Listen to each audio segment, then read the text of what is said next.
Hello and welcome to another episode of Full Court Finance here at Zacks. I'm your host, Ben Rains. And this week, we're going to be talking about the National Hockey League ahead of this upcoming weekend's All-Star Weekend in Tampa Bay. So it's kind of a good time halfway through the NHL season to see kind of just the business of hockey and how it's doing in the United States and in Canada, because you have a new expansion team in Las Vegas this year that is actually doing really well in their first season. And it's a big deal because it's the first pro team in Vegas. The Raiders are coming there soon enough. We're going to look at their TV contracts and their ratings, player salaries, team valuations, and then just sort of how hockey is trending in the U.S. as a sport, and do people care? In a little teaser, it is trending downwards, to say the least. So we're going to kind of speculate on what maybe the league could do as well to change this. But before we get into all of the details, I just want to kind of talk a little more anecdotally about hockey. And one of the biggest problems the sport has at this point, and they've had for a while, is so like when my dad was growing up on the south side of Chicago, he was playing like pond hockey. They would flood a field. You could just play pickup hockey. That really doesn't exist in many places in the U.S., especially anymore. It's become a really like club heavy sport. It's rarely school sponsored because of the expense. It's basically just it's the biggest barrier to entry sport there is in the United States, pretty much bar none. It's more expensive than golf between sticks, skates, gloves, pads, ice time, travel.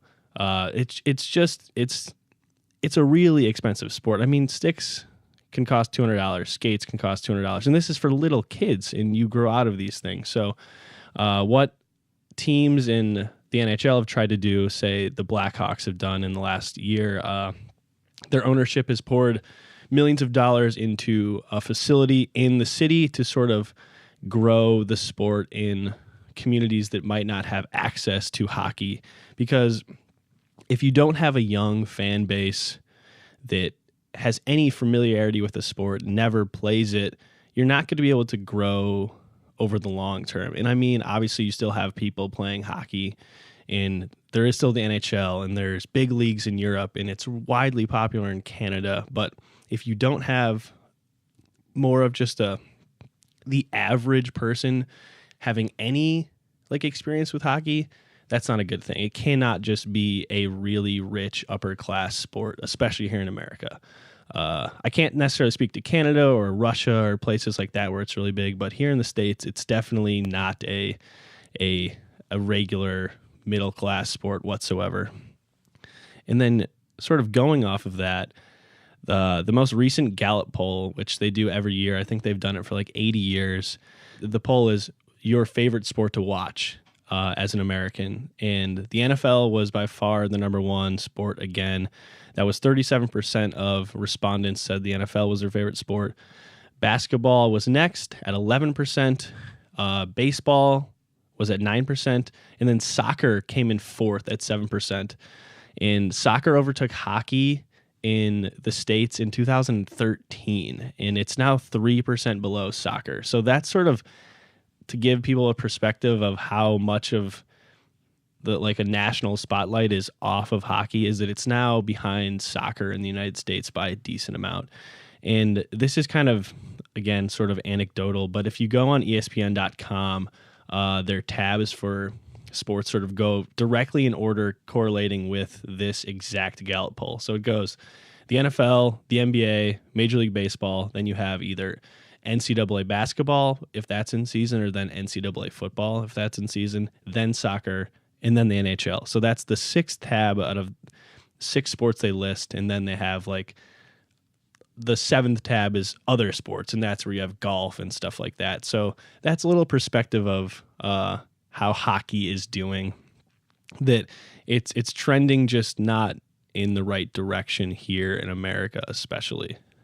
But even with that said, I mean, the NHL itself is not a bad business at the moment necessarily.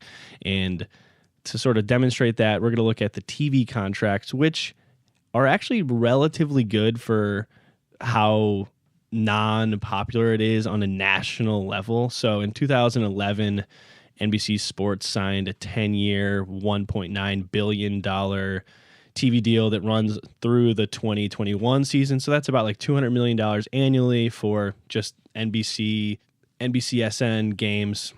And that basically doubled the amount of games that would be on like a national broadcast from the previous deal. So there's now like 100 games a year that are on NBC Sports or NBC, or I think Versus Network, which is owned by NBC. So that's a pretty big deal. But then in Canada, Rogers Communication, which is a big publicly traded company that owns Sportsnet there in Canada, they signed a 12-year, $5.2 billion deal for the Canadian rights to the NHL. And that was in 2014-15 season that kicked off. So that's like more than double the value annually of NBC's American rights deal. And that kind of shook up the Canadian sports world because it got rid of it. TSN, which is partly owned by ESPN, no longer has the rights to national broadcast games. It also took away the rights for Hockey Night in America from CBC, which is the Canadian broadcast channel. But then Rogers Communications is like subleasing it sort of to CBC to have Hockey Night in America, or Hockey Night in Canada. I don't know why I said Hockey Night in America. It's Canada. That's like their biggest thing. It's been around since like the 50s, I think. And so they're subleasing that. It was basically a massive, massive deal. $5.2 billion. It was the biggest in the sports history, bar none. So that's a good sign for the league. And then also, sort of to supplement the big American NBC rights deal, there was a 6-year, $600 million deal that the NHL did with MLB Advanced Media, which is now BAM Tech, which Disney has poured billions of dollars into. And that was for basically out-of-market games and streaming rights, as well as they took over the league's website and all of their teams' websites. So that was a relatively big deal. And BAM Tech, they basically do streaming for Major League Baseball. They do HBO streaming. They do worldwide wrestling, so WWE streaming. They do Disney streaming. They do ESPN streaming. So that's a big company that is going to probably become more and more prevalent, especially as Disney and ESPN start their own streaming services in the next couple of years or so. But yeah, so the TV contracts are not trending down yet because they were pretty big. The last two deals were the biggest, but that's just sort of how live sports are going. If Gary Bettman, who's the commissioner of the NHL, if he didn't negotiate a bigger deal than the previous deal with NBC, he would be fired that day, because there's no way that any of these deals, at least in the next 10 years, are going to be going down, because just live sports is just too valuable. But that brings me to the NHL's ratings on television, and those are trending downwards in a big way, which is not the greatest sign for the league, obviously. So these are the 2016-17 ratings. The national TV ratings on NBC, they posted their lowest viewership numbers on record. NBC's, like the core NBC, I think they had 15 total NHL games on last season. They were down 20%. And that was the lowest since they've recorded this, and that was in 1993 to 94. So it's been a really long time they've been recording these numbers, and it's record lows. NBC sports coverage, that was down the lowest since 2011-12 season, 11% overall, basically. And even the Winter Classic, which is their big outdoor game, it's supposed to be a huge thing, a huge deal for the NHL, that had their third straight year of record low viewership on television. The only upside is NBC will tell you in some press releases that with live streaming in their streaming service, that boosted the numbers a little bit, and that technically for the season, NBC's coverage of hockey was only down 6% year over year, as opposed to like their 11%/20% for NBC and NBC Sports. And then where I was really shocked when I was looking up all this information is like baseball, I always think of the NHL as a really like local sport. So if it's not talked about on a national level, like say the NFL or college football, that it's just big in hockey cities. Obviously there's 31 teams, but what isn't good, again, for the NHL is that the ratings were down in 10 of the 21 American-based cities last year. So there's more than 21 American cities, but only 21 of them gave out this information. So 10 of the 21 were down. And the biggest problem is that, at least in my opinion, one of the biggest problems is that it was down hugely in cities that have good hockey teams and that are sort of hockey towns. So the Boston Bruins television ratings were down 9% on NESN. The Chicago Blackhawks viewership was down 16% on Comcast Sportsnet Chicago. And that was the fourth straight year the Blackhawks ratings have gone down on television. And that's when the Blackhawks have been really good. So it's not like the team has been terrible. The Blackhawks had the best record in the Western Conference in the 2016-17 season, and their ratings still went down 16%. So that is not good in a town that a lot of people care about hockey, that the ratings are down 16%. And then, and maybe like the biggest, besides Pittsburgh, what I think of as the biggest hockey city in America, Detroit, the Red Wings ratings on Fox Sports Detroit dropped 36%. It was their lowest level in 11 years. The Colorado Avalanche, which I think they had the league's worst record last year, so that has a lot to do with it. Their ratings declined 64% year over year. Like that is scary stuff for these local TV partners and advertising. Like if all of a sudden 1 year you have 64% less people watching, that is game changing possibly. So maybe when these local TV deals get renegotiated, they can talk the numbers down, which would be a big change if local TV rights go down for live sports, because I wouldn't have thought that any of these big leagues whatsoever would, in the next 10 years or so, ever see a decline in their next TV deals. But when you have big numbers like this going down, who knows?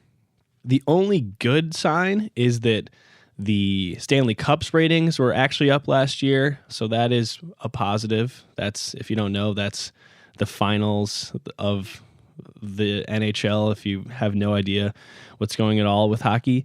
And then also in-game attendance is still really great for the NHL. These are ESPN's numbers. They track it for basically all of the big leagues. 26 of the 30 teams last year were at 90% capacity or better. And then basically half of the league was at 99% or better, with a lot of the leagues, and this is ESPN's numbers, saying they were over 100%. So there's standing room only seats basically. So they're above capacity at all times. But then, and I know we talked about this last week on my NBA episode when I was saying how the NBA is growing and it's become like a globally popular sport. We're going to look at some social media numbers that sort of go exactly with how hockey is trending as like a whole in the States. And so if you look at the NHL on Instagram, which Facebook owns, it's their photo sharing app that's become widely popular. They have 2.7 million followers. To put that in a little perspective, the NBA has 26.2 and they have 2.7. Major League Baseball, which is also trending down, has 4. So hockey's not doing well in the social media world. I know it sounds easy to say, but it does clearly translate to how many people care about this. On Twitter, they have about 6.15 million followers. And once again, the NBA has 27.2. Major League Baseball has 8. The NFL has 24.5. So these are like really low numbers for a pro sports league. And that is not a good thing, because that also especially means that the people who are on Instagram most often are younger people, millennials. And if you don't have people who are young millennials watching your game, that is not a good sign long term. But what could be a good sign long term is that there still is money coming into the league this year. Adidas started their brand new partnership with the NHL. So you'll see the big Adidas logo on the back of every NHL jersey, basically right below or right on top of the jersey, right below the people's helmets. That was a 7-year deal. It's about $70 million a season. They outbid Under Armour for the rights to the hockey jerseys this year. And previously it was Reebok on the back of the NHL jerseys, but Adidas owns Reebok. So I think they just wanted themselves out there for hockey, as Reebok is sort of trending towards more of a fitness-based company. That's how Adidas wants to push it. So Adidas is in the NHL for the first time ever. When I was reading up about this new contract, fans were somehow like not happy about it, I guess, because in 2016 they did some like international jerseys and they changed it, but people are happy with it because they basically didn't change anything about the current NHL jerseys. I think they made them a little lighter in like something on the sleeves. There's like some holes that like wick sweat or something like that, but they're basically the exact same jerseys. So there's no one really up in arms about that. And then if you look at, so like the jersey money is coming in, TV money's coming in, and that leads basically directly to the league salary cap. That's how pretty much all of the leagues work. And the salary cap in the NHL this year was $75 million, which was an increase of $2 million from last season, which is it's not crazy high. It's not crazy low. The NBA's salary cap this year was like $100 million. Major League Baseball doesn't even have a salary cap, which is still kind of mind-blowing. And then the salary floor for the NHL was like 55.4. And the thing with the NHL that sometimes I think is a detriment to the league is that it's a really like strict salary cap, and that causes a lot of these teams to not be able to spend. So say when the Blackhawks win a Stanley Cup, guys in their roster are going to want to get paid more, and they basically have to dump a bunch of guys after they win a Stanley Cup, or whoever wins the Stanley Cup. Especially if you have like a long streak, you just can't afford to keep your team together. And that's it happens in a lot of leagues, but I find it particularly sort of egregious in the NHL that these teams who are doing so well have to then basically get rid of some of their players to fall under this relatively strict NHL salary cap. But you do have a lot of guys who make big time money in the NHL. You have 25 guys making $8.5 million or more, which is it's pretty good. I mean, it's not terrible. You have the two highest paid players in the league this year are actually both on the same team. Oddly enough, it's Patrick Kane and Jonathan Toews from the Blackhawks, who both make $13.8 million. And that is not really, it's not great and it's not good, but it's better than it could be. The NBA is obviously, guys make way more money than the NHL. NFL is more comparable to the NHL, even though they have double the amount of players. So that's good that guys are still making money. That encourages people to play it at a youth level. But like I said, you need more people playing it at a youth level.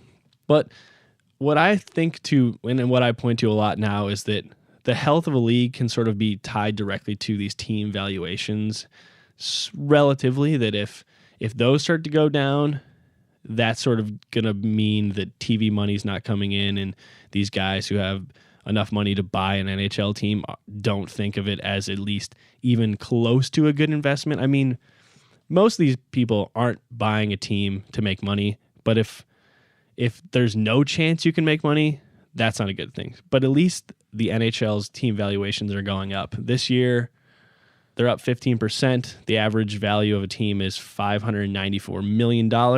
There were 4 teams that were worth or valued over $1 billion or more, which is a good sign for the league.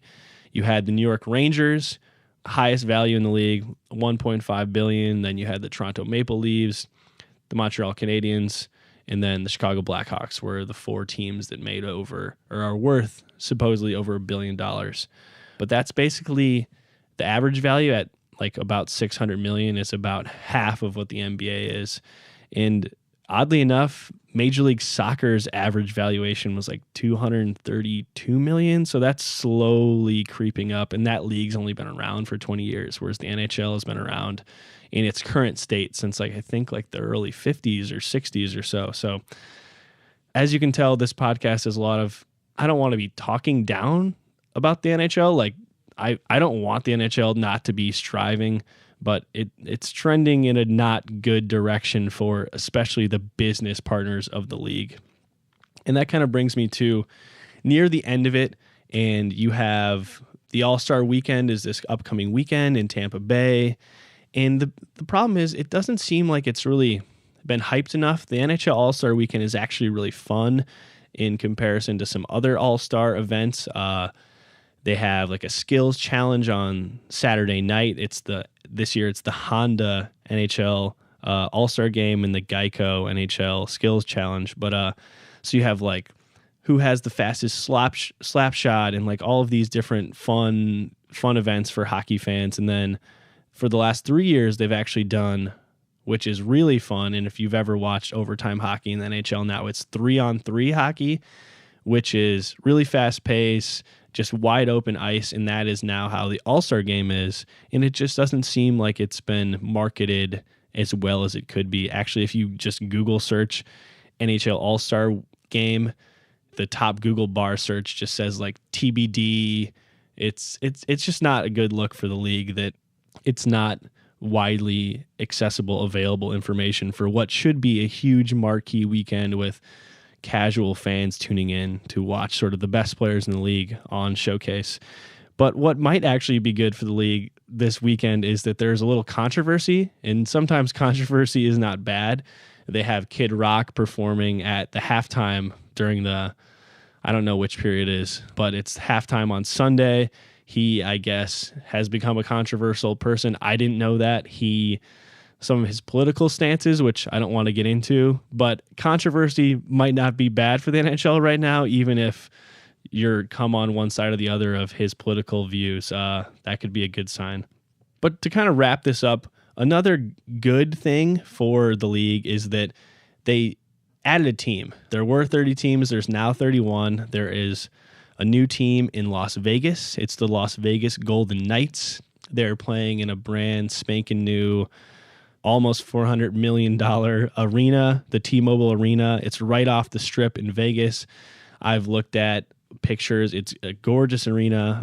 They're going to do stuff with the UFC, and they hope to eventually probably have an NBA team share that arena. That is definitely the city's hopes, and I think that within 5 or 10 years, there will be an NBA team in Vegas, whether that be an expansion team or they move a team who's not doing well in their local market to Las Vegas. But if a league isn't doing well, they don't normally add a team. I think the expansion fee was like $500 million for the person who bought the Golden Knights, and they're actually doing really well too. So that's a good thing for an expansion team. Normally, historically, expansion teams have been just unwatchably bad in the NBA and the NHL and the NFL, just terrible in their first year. But I think the Golden Knights are a top 5 team in the league right now. So that is good. But what's not good necessarily is that star power is what drives a lot of these leagues. And I mean, I'm a casual NHL fan. So obviously, if you're a hardcore NHL fan, you know a lot of the guys who are the top point scorers and the top goal scorers. But I was looking at these as of like a couple days ago. And so right now, the top goal scorer, I recognize him. Most even casual sports fans would recognize that name, and that's Alexander Ovechkin, the big Russian superstar who plays for the Washington Capitals. He's the top goal scorer in the league, which is good. But then out of the other 10, I only recognize like 4 of the names, and the other 6 I Googled and I had no idea who they were, which, I mean, obviously that's just an easy story to be like, oh, well, if I don't know who they are, other people don't. But you want the Sidney Crosbys of the world and the guys on big name teams to be the top scorers, or at least doing really well. So that is not necessarily the best sign for the league. But I mean, I don't want to say trashed the NHL for a while, but it's trending downwards in America, especially. In Canada, it does really well. But when you don't have youth participation and when it's such an expensive sport with a huge barrier to entry, it's just not a good thing long term. The sport can be really fun, especially in the playoffs. There's a lot of randomness, which some people really enjoy. It can draw fans in, but it can also sort of take away from what a lot of people like. Some people hate the Patriots, but it's good for the NFL to have a team that's dominant, and it's good for the NBA that the Warriors are good, even though people might say it's not. To have a dominant team is good. The NBA was at the peak of its popularity in the 90s when the Bulls won every single time Michael Jordan was playing. And what the NHL doesn't have is, the Blackhawks had the best record in the Western Conference last season, and then they get swept in the first round, which basically doesn't happen in any other sport. I mean, it happens in baseball because it's more random, just like the NHL. And that they can't really change, but what they can change is just to try to grow the sport. And these teams could all try to maybe do what the Blackhawks are doing and have just accessibility to the sport at a youth level, because long term, if your TV ratings are going down now, they're just going to keep going down when you don't have any young fans caring about the game. And when you look at, say, social media, where they have by far the lowest amount of followers of these big 4 core North American sports, and now that soccer has even passed them, that's a long term, a really bad sign for the business of the NHL. And that does it for another episode of Full Court Finance. Until next time, I'm your host, Ben Rains. And remember, if you have any questions, please feel free to shoot us an email over at podcast@zax.com.